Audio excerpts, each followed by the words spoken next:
Why are you excited for Detention with Dolores? It's like the worst No, chapter. it's so good. This is agony. Okay, let me just say, if I was in Detention with Dolores, I would be scraping that thing so hard and I would What? make it permanent. Like I would go easy like the first 2 days. And then on like Friday night, I would be like chiseling that into my hand. Hold on. Just hold that thought because we're going to do the intro and then we're going to go. Welcome to the podcast. I'm John. I'm Lizzie. And this is Harry Potter and the Second Time Readers.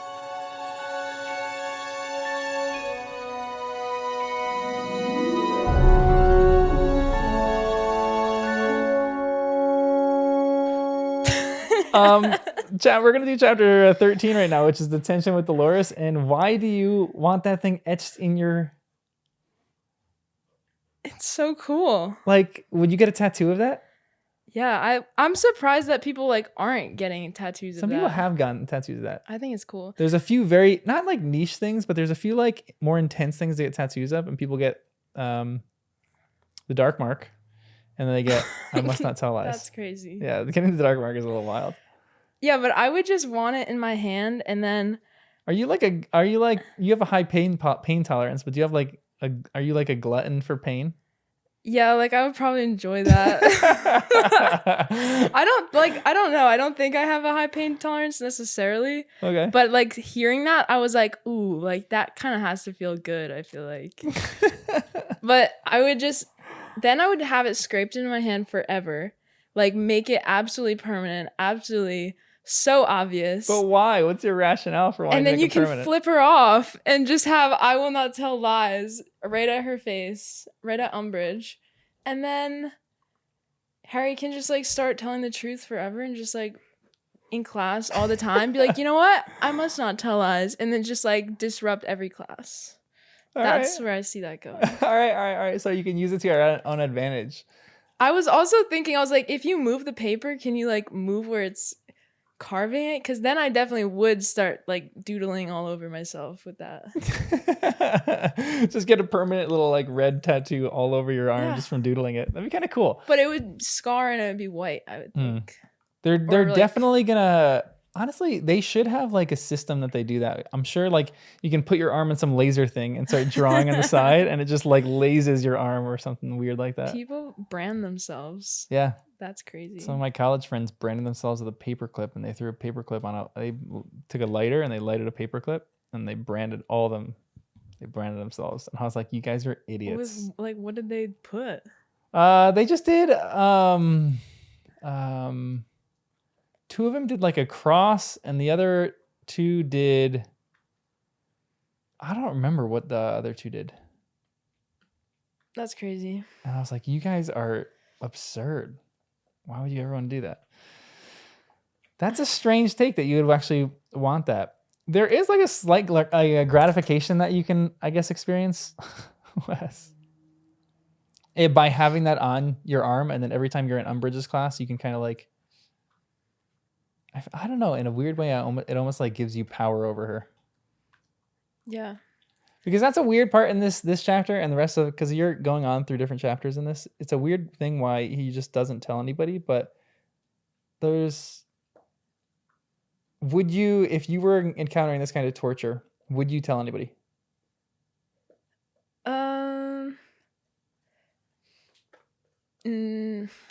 Not like the Umbridge dynamic. If that was going on, I wouldn't tell anyone. I'd stand by him not saying it. But I would not hide this scar either. Like I wouldn't straight up say what's going on, but I would just like leave it out. Yeah. That's I don't know what his rationale is for that. That one's always evaded me a little bit, but I kind of get it a little bit. I'm like definitely a silent sufferer when I'm going through something. I don't want to tell anybody. And I don't know the psychology behind that. I really don't understand why that is. Well, for him, everybody keeps telling him to just like keep his head down, be quiet. Yeah. Don't cause any trouble. And I feel like he's just like, fine, I'll suck it up because everyone's going to tell me it's not going to matter. And I'll just like keep chugging. Yeah, that's kind of true. Because like McGonagall was literally like, he was just talking to her and she's like, you know what? Just stop. Just focus. Don't do anything. And like, why would he want to go back to that for advice or for help? It's like, Yeah, especially because he doesn't feel supported at all because Yeah. everyone, like his story is becoming a conspiracy theory. So he doesn't feel believed or supported. So I guess why would you want to tell anybody if you don't really feel believed or yeah, and it's Yeah. by multiple people too, not just yeah, Umbridge. yeah, for sure. But I'm feeling like this is maybe some weird way to like inadvertently make a dark mark, and that's why it like hurt or something. Like she's creating some type of like dark mark thing for Harry, and I was like, maybe now Voldemort can like summon him or see him Whoa. more. Like, I don't know what a dark mark is necessarily. So But I'm like, do you think that, Wes, this is like the greatest day ever. He's chilling with me. do you think that Umbridge and Voldemort are working in conjunction with one another? Yeah. Hmm. I think so. Because why else would it like burn? Because yeah, I mean, it could just be genital torture. But I'm like, if she has to be a Death Eater, I'm pretty sure. Interesting, okay. I don't know. I'm doubting everything. Yeah, because I was just like, what if she's making some sort of like dark mark, and then he can summon him, or Voldemort can see him better. Or where's little this tracking blood device? going? Yeah. Like maybe Voldemort's just sitting in another little cauldron, just like waiting Yeah. for more of Harry's blood, like getting stronger. I don't know. Like all of it seems like there's so much that could be going on that it's more than just getting a little paper cut, you know? Interesting. Okay. Or like, are they making polyjuice of Harry, right? Because you need something. Yeah. I don't know. They could be taking his blood to make polyjuice. Maybe that's why she's doing this. She just seems very sadistic, so it could just be that she's doing it because she gets joy out of this. Yeah. We're going to discuss her as we go on. She's a really interesting person to talk about. What do you think her motive is?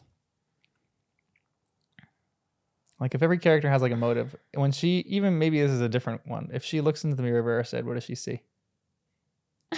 I don't know. Like, I think going off her being a Death Eater, I would just assume that she's just working towards Voldemort's uprising. And like that would be her goal. And then maybe get like the rewards that he's offered her. So you really think that she's working hand in hand with Voldemort? Yeah, why do you not think No, that? I may just be gaslighting you.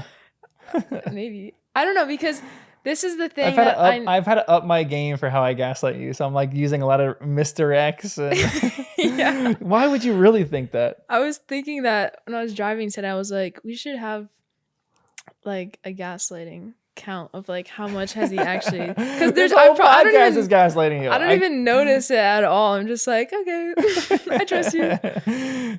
Yeah, I'm sorry. I have to do it. Come on. It's fine. It's all good. Yeah, because if she's working for Voldemort, well, okay, let's backtrack. Okay. I think this is what I noticed about Umbridge, is that in the beginning when she's giving her like first speech, like first words in the book, she's talking about the ministry in Hogwarts. And like, I can't honestly disagree with a lot of what she says. Like what she says is pretty good. Okay. About like, school's just school. You're not prepared for the real world. Like old things have to go, new has to come in. The execution of what she said is completely not. So the theory is how great. I The go. execution is terrible. Exactly. On paper, what she says, I'm with you. But then in reality, no. But then she's like a puppet of the ministry. And Okay. that's why she seems bad in the beginning. But then she goes to Harry, and it's like she's evil to Harry in a specific way. Yeah. And then she's evil to Hagrid in a specific way. And she hates like people very like personally. Like she'll stab you in the back, but then just like and make it worse. That's why I think she's like she's like a perfect villain to me. Like she's maybe worse than Voldemort to me right now. Yeah. Because she's Clearly. just like hitting people so personally for no reason. Or I don't know why. What is her reason? I don't know. But she's like, Voldemort's just in the background being a bad guy to everybody. And Umbridge, I feel like you just get more and more niche reasons of Yeah. like, wow, I hate you. Wow, I hate you more. And it just gets worse and worse and worse. Yeah. And like just the scene that she enters into, it's just like, and their kids. Yeah. It's just so bad. Yes. But she's such a good villain. Like I can't even, like I'm almost enjoying her. yeah. She is Stephen King. I mean, who writes ridiculous villains and horror stuff, said that she is the greatest villain since like Hannibal Lecter, or I forgot exactly who she said, or someone like that. Like one of these world-renowned villains. Even Stephen King said that she was like the worst villain that he's encountered in literature in so long. She is hideous. And most people would agree with you. That's why it's fun that you're nailing this on the head, because most people think that she is worse than Voldemort. At this point in the story. Yeah, at this point. Yeah. She is pure evil. But you kind of respect it. You're like, this is a really well-written character. And I have the feeling that like everything's gonna be okay in the end. So I'm just like, it's fine. She'll probably get like her due like punishment Maybe. at the end. Oh, okay. Interesting. Yeah, so. what? Maybe she'll get her due punishment at the end. I hope so. Hopefully, like Harry can kill her or something.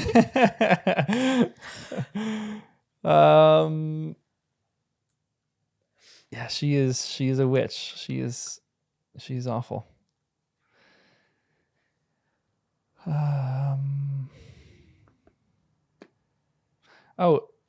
we were talking about this before, but if you had detention with her and she was making you do this, you would just stand true with what you said, right? You wouldn't just like, lip service, be like, oh yeah, whatever, I'll, I recant what I said just so you can stop getting tortured.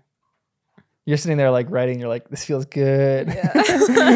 I will tell the truth. I tell no lies. I think that's cool because it's not a reward. Everyone's gonna think I'm crazy, but it's like a reward for standing up for yourself and like standing up for what you think is right. It's like having "I will not tell lies" like etched into your body forever. Yeah, that's like pretty cool. I don't know. I just think that's sick. But would you get a tattoo of that ever? I must not tell lies. Maybe in like a different language, so that it wouldn't be just out there. Nah, probably not. It'd be cool though. Yeah, it would be kind of cool. Maybe in like white ink, because that's really like less noticeable. So there is one other note that I want to talk about. It might sound like a ridiculous question, but it says she moved toward him, stretching out her short ringed fingers for his arm. And then, as she took hold of him to examine the words now cut into his skin, pain seared, not across the back of his hand, but across the scar on his forehead. At the same time, he had a most peculiar sensation somewhere around his midriff, don't know what that is, but why is his scar hurting when Umbridge is touching him? Because she's a Death Eater, and he has... But normal Death Eaters, that only happens with Voldemort. What? Like only hurting other people? Only when Voldemort is near or touches Harry does Harry's scar hurt. It doesn't happen with Death Eaters, because Snape... I don't feel like she's Voldemort though. Okay. Maybe. All right. That seems way too far-fetched for her to be like on Polyjuice or something. Okay. Let's go on to chapter 14. Chapter 14 has some good stuff too. Chapter 14 is Percy and Padfoot. Do you remember what happens to this? I'll give a summary with you, but I don't know. I have to like flip through it. Just give me a summary. Yeah. We could even just like read the summaries that it has on this. Oh, this is when Sirius uses the flu powder and shows up in the fireplace. Yeah. And this is when he gets a letter from Percy to like listen to the ministry that he thinks Umbridge is great and this is like lovely that the school is encountering this and going through this. He's a real dummy. But it's also like kind of where we get Hermione starts the House Elf Liberation Front. She's like sewing up little Yeah, hats and socks for elves. How many house elves do you think that she has freed? No. And I didn't think she was anyway. I was like, there's no way that works. But I feel like if she's a prefect, she shouldn't be doing that anyway. Like, she's messing too much with the castle. Like, that was my only ethical thing. I was like, if she's a prefect, I feel like she should give it up. Okay, she says you say she's messing with the castle, but is the castle wrong for they're not employing. Are they? What are they doing? Are they employing house elves? Yeah. Is that employment? Yeah. Are they getting paid? They don't want to No. get paid anyway. Yeah, but it doesn't matter if you don't want to get paid. It doesn't matter. I don't know. I don't think that's employment. I think that is servitude at its kindest. Yeah, but I Slavery. don't really care about ourselves. They can just be slaves, honestly. All right. Well, moving on. Yeah, I feel like it's bad to let them go because then they want to be servants, you know? Okay. I believe them. Yeah, you just kind of give them whatever they want. Percy says this, though. He writes a letter, and in this letter he says, "From something the minister let slip when telling me you are now a prefect, I gather that you are still seeing a lot of Harry Potter. I must tell you, Ron, that nothing could put you in danger of losing your badge more than continued fraternization with that boy. Yes, I am sure you are surprised to hear this. No doubt you will say that Potter has always been Dumbledore's favorite. But I feel bound to tell you that Dumbledore may not be in charge at Hogwarts much longer. And the people who count have a very different and probably more accurate view of Potter's behavior. I shall say no more here, but if you look at the Daily Prophet, I think he says like there's something tomorrow in the Daily Prophet or whatever. Mm-hmm. What is Percy talking about? And do you think that Dumbledore is going to be sacked by the end of this book? Like fired? I got that. You just gave me a look like, huh? I feel like going where it's going with Umbridge right now, yeah, he might get fired. I'm not 100% convinced because he still seems Okay. more powerful, but just the fact that she has the whole ministry behind her and the ministry is trying to get more and more control of Hogwarts, I feel like he could. But I didn't really think about that much, to be honest.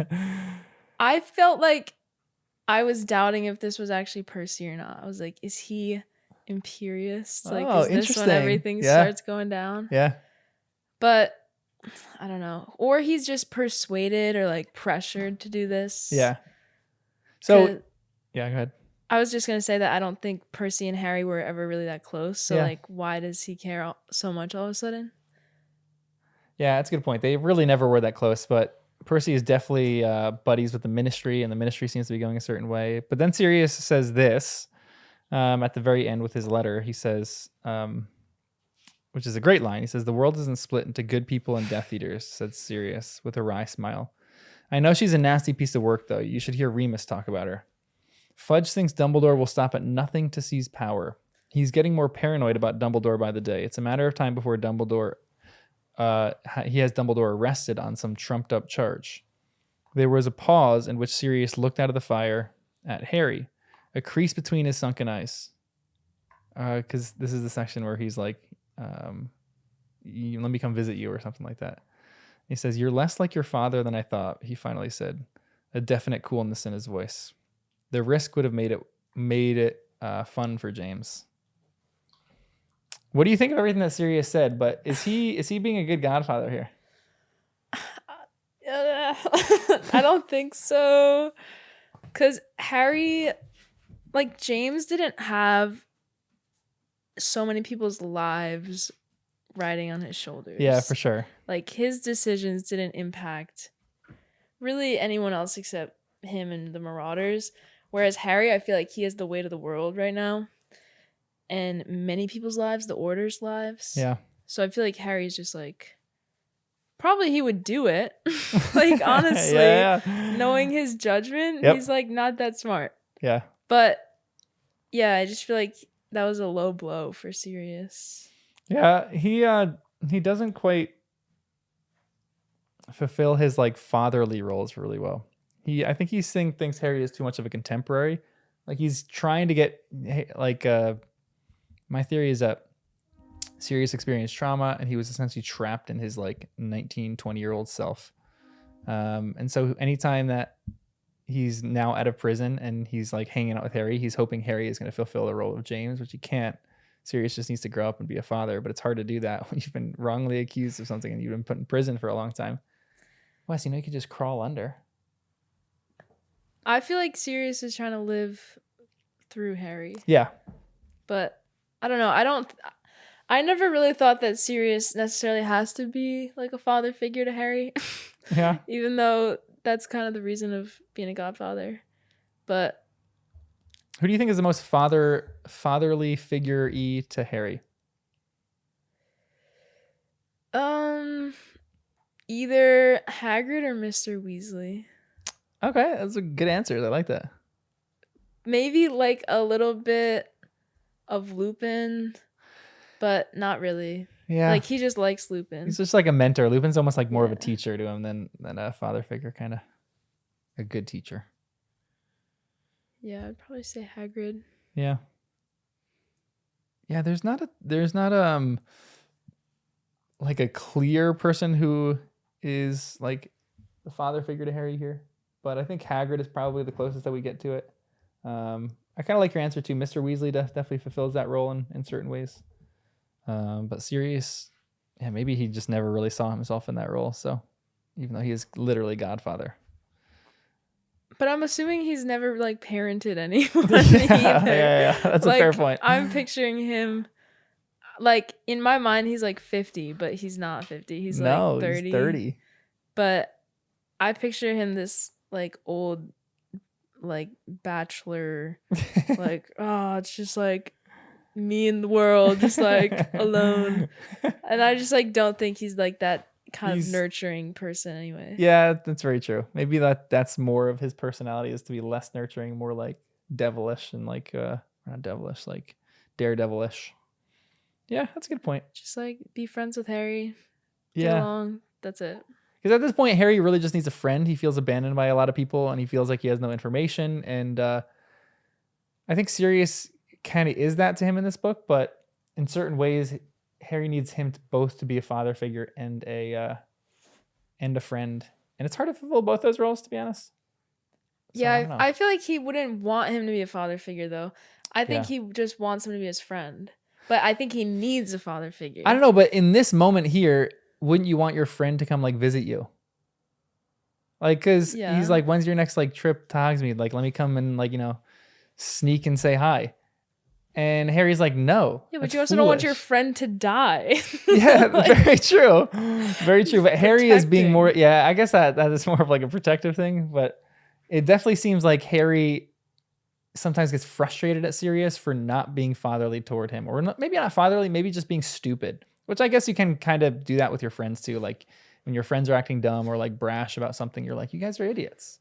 Like, no, don't do that. That's not safe. But if you do that, you're always like, everyone's like, oh, what do you like, the parent of the friend group? Yeah, that's true. So Harry kind of acts a little bit more parental with Sirius, and sometimes Sirius acts toward Harry. Yeah, honestly. But Sirius does have great lines there. Like one of my favorite lines in the whole series is the world's you've mentioned that like so many times.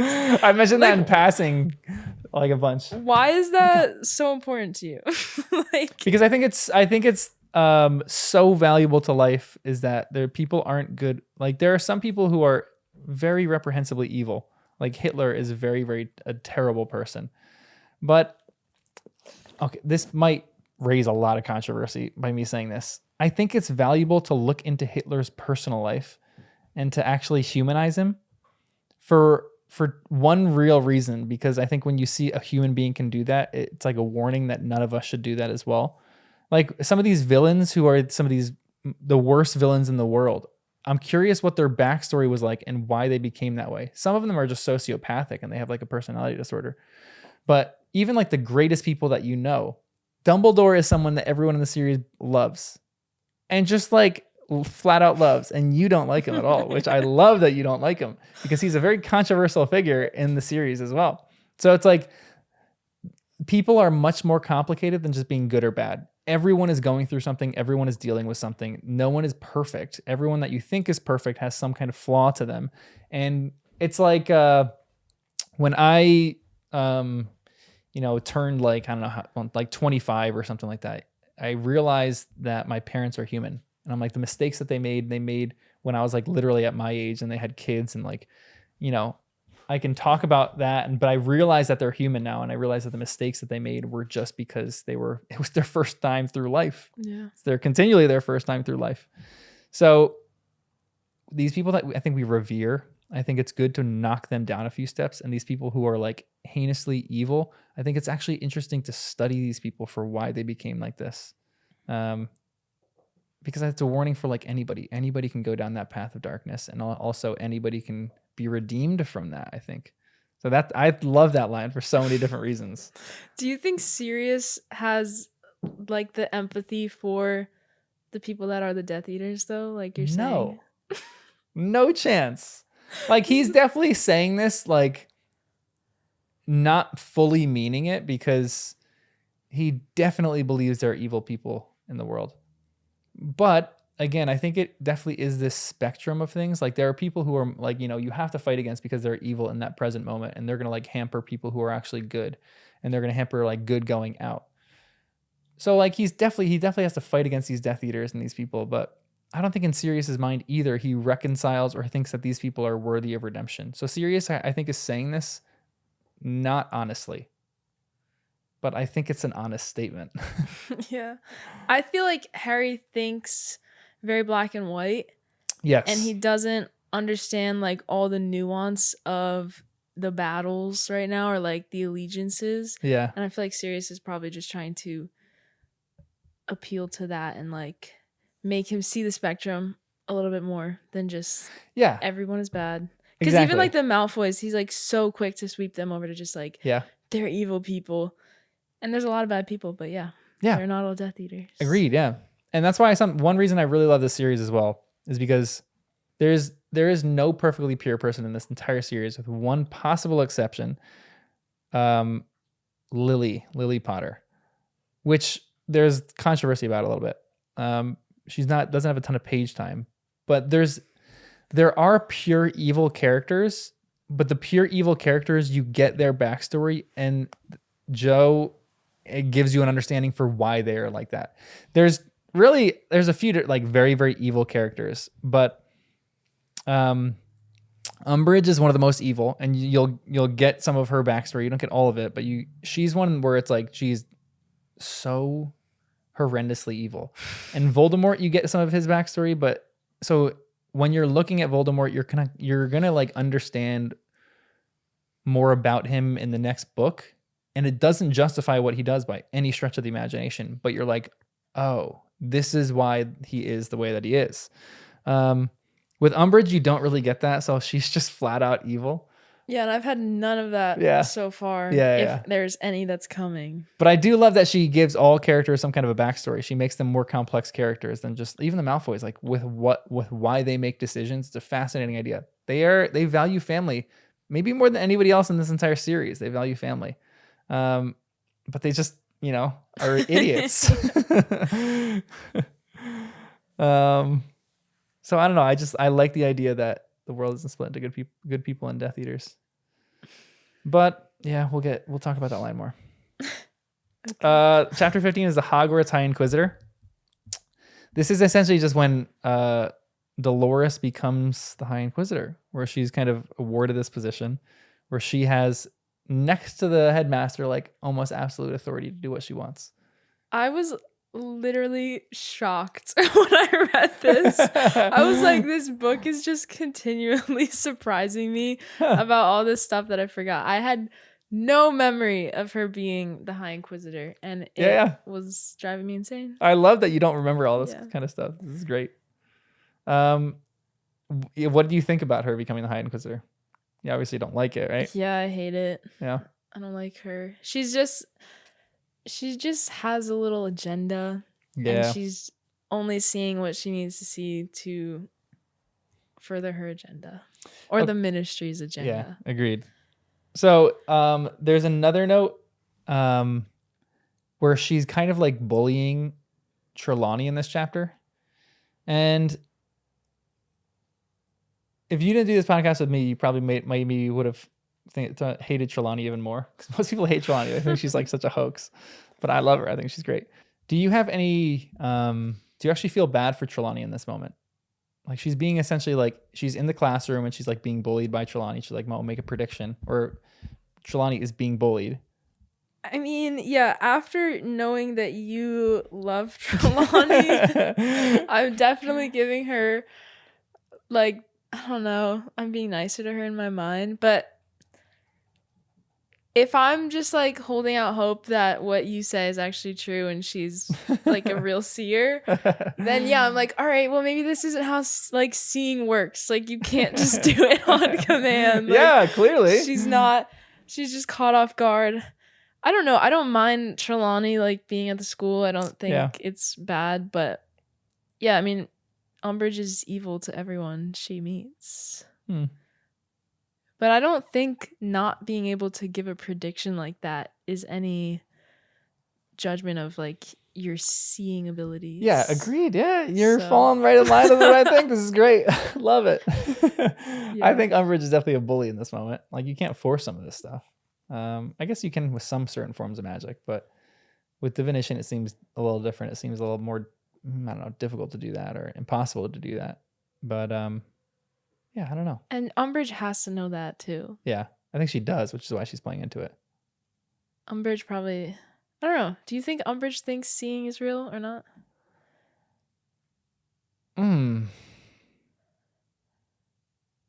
I think I think how people view seers in the wizarding world is actually flawed. So I think much of the wizarding world views seers as sometimes they're able to make a prediction here or there and they get things right here or there. And like a seer, maybe like Trelawney has like these weird outlandish visions that happen that come her way. I think the correct way to see seers in the wizarding world is that they're just good interpreters of the signs, which is why I like what centaurs do to some extent. They, believe in space racism. They're like looking at the stars being like, oh, Mars is bright tonight. It means this is going to happen, which stuff does happen that the centaurs say. But I like that their understanding of it is a bit more like grounded in, I don't want to say reality, but it's more, it's more like dirty and gritty. It's more like earthy. With Trelawney, it's a bit more heady, but I still think that seers can just interpret things around them and see where things are headed and kind of can catch glimpses into the future for certain things. But you still feel like 5% of the population has that ability, or like everyone can do that? They're just untapped. No, I think very few of the population has the ability. I think you can foster it, but I definitely think there's true seers. Like the same thing. There's people who are really good at herbology, but like not the whole world is going to want to be good at herbology. It's just like why you go to school. Okay. You figure out what you're good at. Got you. There's one line in this chapter that I want to discuss where it says, Reparo, Harry muttered, pointing his wand at the broken pieces of china. They flew back together, good as new. But there was no returning the Murtlap essence to the bowl. He was suddenly so tired, he was tempted to sink back into his armchair and sleep there. But instead, he forced himself to his feet and followed Ron upstairs. His restless night was punctuated once more by dreams of long corridors and locked doors, and he awoke next day with his scar prickling again. What are these long corridors and locked doors? I don't know. I think this is either where later Mr. Weasley ends up. Okay. Or where is it though? I don't know. I don't have a specific building. Like maybe the basements of Hogwarts or something. Like okay. I feel like Voldemort has to have a headquarters too. Where do you think that headquarters is? I don't know. Maybe that school that does the dark magic. Durmstrang, interesting. Yeah. Okay. I don't know. It could be like the basements of Durmstrang. That's an interesting take. Okay. It's probably very wrong. Is there like a place that I've already been introduced to that this is? Mm-hmm. Is it like the house at the beginning of. I don't know. We'll see. But why would you need a map for that house? That's what I'm thinking. Like the house is. There could be a small. whole big underground corridor in that house right there. I don't know. It could be somewhere in Hogsmeade. Mhm. Or What's in this place though? Like, why does Harry keep having dreams of it? It has to have some significance and some importance. it's probably that weapon. What is the weapon? I think it's the sword of Gryffindor. But wouldn't the weapon be, if there was a sword of Gryffindor, why wouldn't you just like pull it out of the sword? Wait, isn't the like a sword true in his Gryffindor? office? Yeah, the sword is in the office. Shoot. There goes that theory. Well, so later Hagrid gave a. This is the noisy one. The sword is made by goblins, right? Yes. So it's like indestructible. Yeah. That's why I thought it was a good theory. So okay, It's an interesting that's theory, not the weapon. Maybe the weapon is magic and like a new spell. Yeah. I don't know. A new spell and no one has ever done before. So Yeah. it's just like you read this and It's like maybe that'd an actually be kind of cool. Instruction manual. Yeah. Is it? It's a physical weapon, or it's something that can be weaponized, like against it just people. depends on what your translation of weapon is. What? No, it just depends on what your interpretation of weapon is. There's a really interesting That's line. literally the question that I'm asking. I know, is I know, like, but- how did they interpret that? So one of my favorite movies of all time is the movie called Arrival.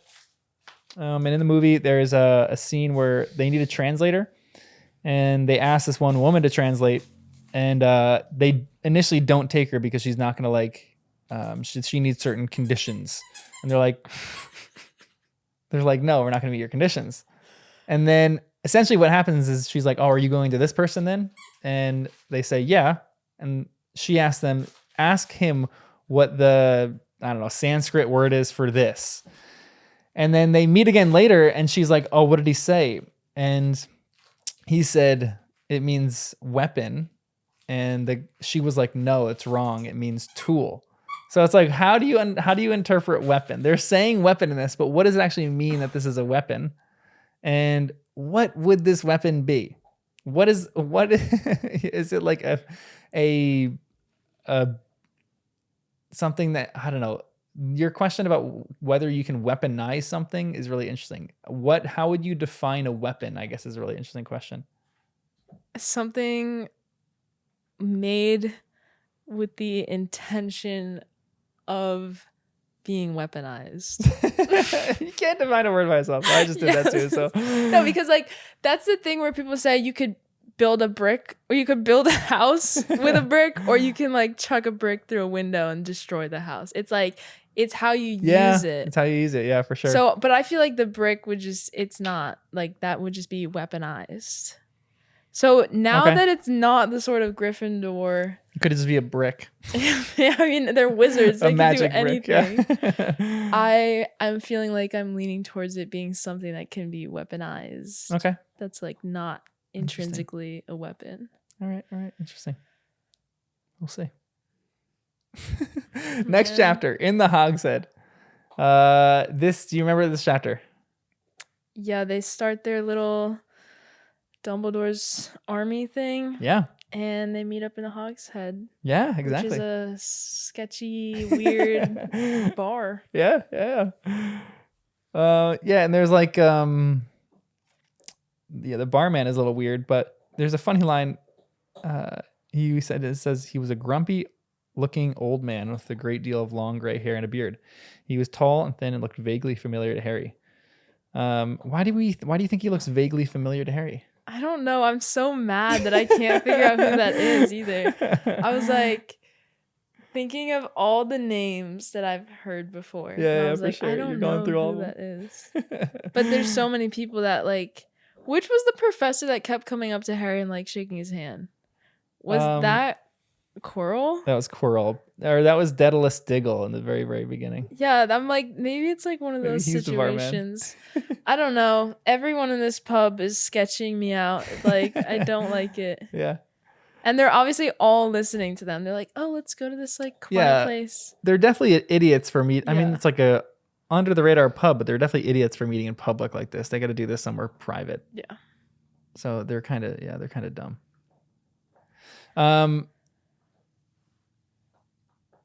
If you owned a Wizard brewery, what would you call it? Ooh.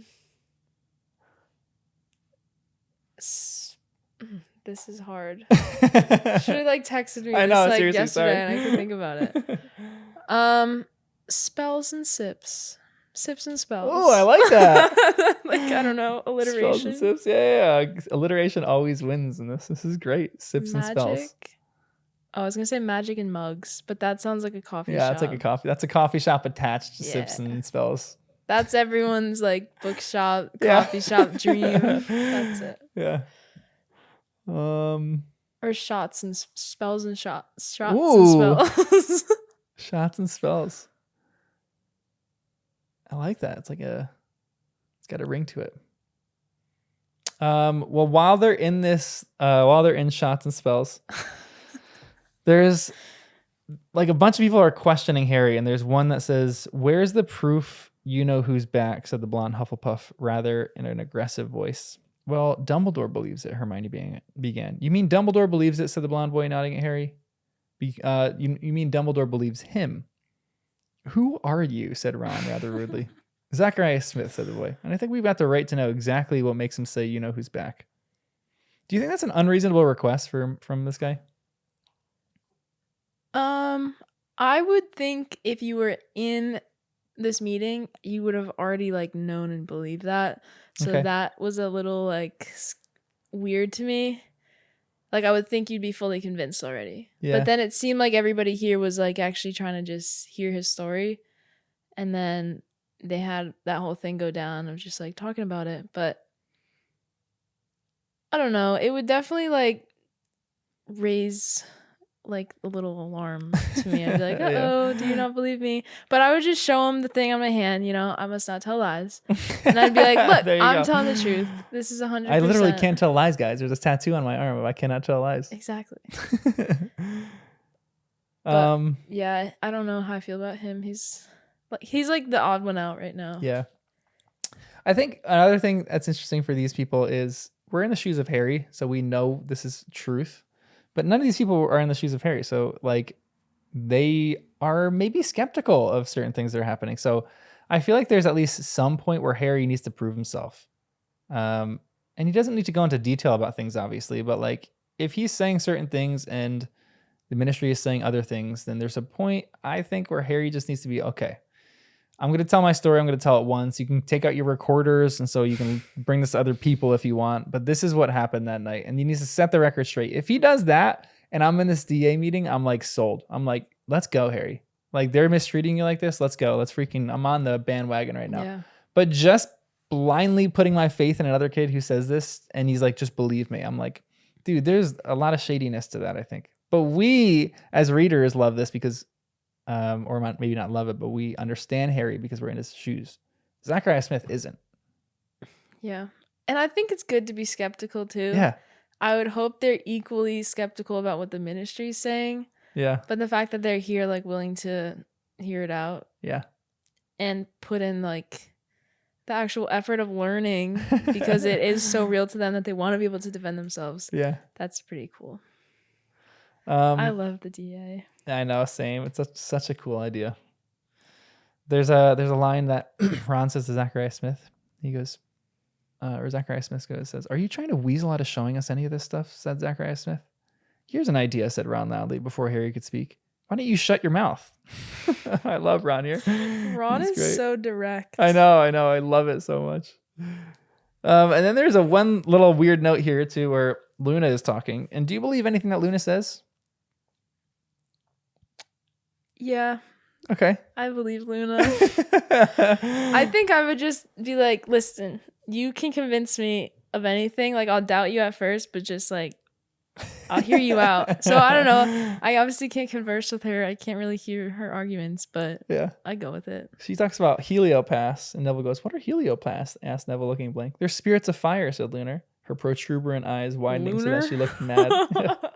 Looked madder than ever.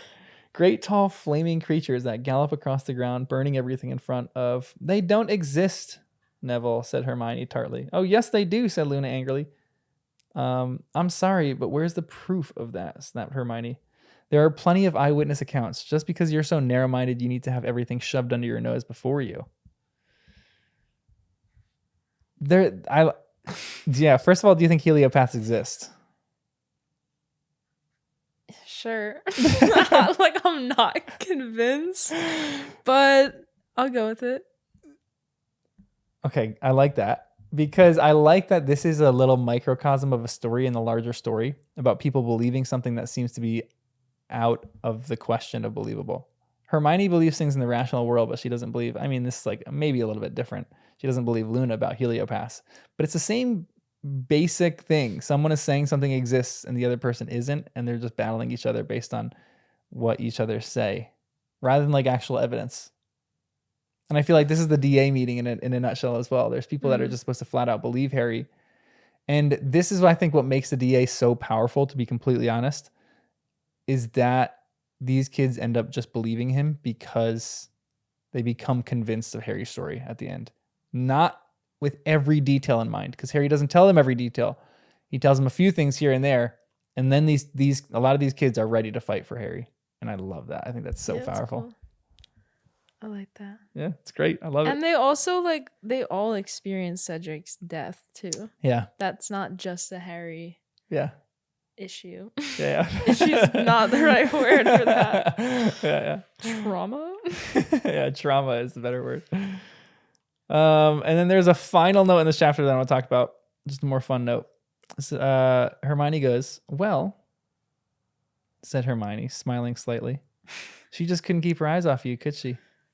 Harry had never before appreciated just how beautiful the village of Hogsmeade was. Harry. My guy getting a crush and getting it paid off. Let's go. So fun.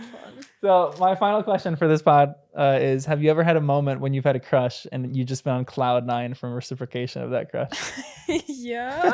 Isn't that the best feeling ever? Yeah, definitely. Oh my 100%. It's so good. The end. But what do you think about the whole DA? What do you think about the group? We'll end with this. I really like it. Yeah. I like how they're starting their own little, I don't want to say like secret society, but they're kids and they're like starting to take it into their own hands like that. Oh, there might be a battle. Like, not a lot of people are recognizing that, and not even their parents are recognizing that. So for them to take it so serious, I really like that. Yeah, I respect it. That's It's awesome. kind of like, it's like starting. I don't know, like it's brewing. Something's gonna happen. Yeah. It's exciting. Yeah, it is exciting. It's a good chapter. It's like, let's go. It kind of gets you pumped up too, because you see all the evil happening with Umbridge, and you're like, all right, we're finally fighting back. It's about time. Yeah. There's so many good lines in this too. I know. There's so many. We should do favorite line. We should add that one to the mix. This is one I underlined it. Underlined it?